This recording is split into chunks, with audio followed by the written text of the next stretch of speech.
ketosis, I'm fine with that. But if your definition of ketosis is just, this, what I would consider to be also a somewhat micronutrient void diet that relies upon a hefty intake of saturated fats, I would say I'm not a huge fan of that. And I do have to say, like, I have tried that diet. I was part of Jeff Volek's faster study where, I ate a 90% fat-based diet for a year going into that study, and it produced some remarkable benefits in terms of endurance capacity. But I also experienced, borderline hypogonadism. I experienced a real significant impact on thyroid, had low energy levels, had low libido, low high-end work output for harder workouts, and that was just due to the massive decrease in glycogen availability. And now, my approach is more of what I would call kind of like a cyclic ketogenic approach. And what I mean by that is I eat primarily healthy proteins, produce, vegetables, plants, and primarily monounsaturated Mediterranean-style fats throughout the day. I do not eat many carbohydrates at all until the very end of the day.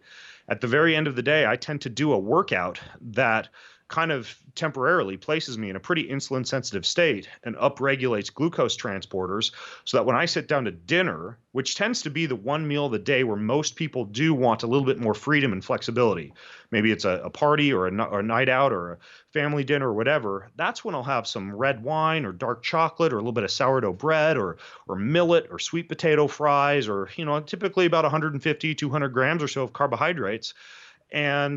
And then I'm topping off my glycogen stores, my liver and muscle glycogen stores, for the next day's physical activity, and allowing myself enough glycogen to be able to maintain thyroid status, testosterone, even the proteoglycans that help to make up my joints. And then, but I wear a continuous blood glucose monitor. I've tested my ketones. By the next morning, I'm easily back into burning ketones as my primary source of fuel. So it kind of allows you to have your cake and eat it too when you just pay attention to your carbohydrate intake, maintain some semblance of physical activity. You're going to reap the benefits of ketosis without necessarily having to create a diaper pants scenario by having MCT oil for breakfast, lunch, and dinner. Yeah, I'm glad you brought that up. A number of my patients, unfortunately, dive into a ketogenic diet with a lot of MCT oil and or coconut oil, which has a lot of MCTs in it, and suffer the consequences. You're right. Yeah. And you're right. Normally, and I go into a lot of this in my next book, The Energy Paradox, if you're doing things correctly, you absolutely positively should be, when you wake up in the morning, you should be burning ketones for fuel if you are, if you have mitochondrial flexibility. And I think that's what you're getting to. Yeah.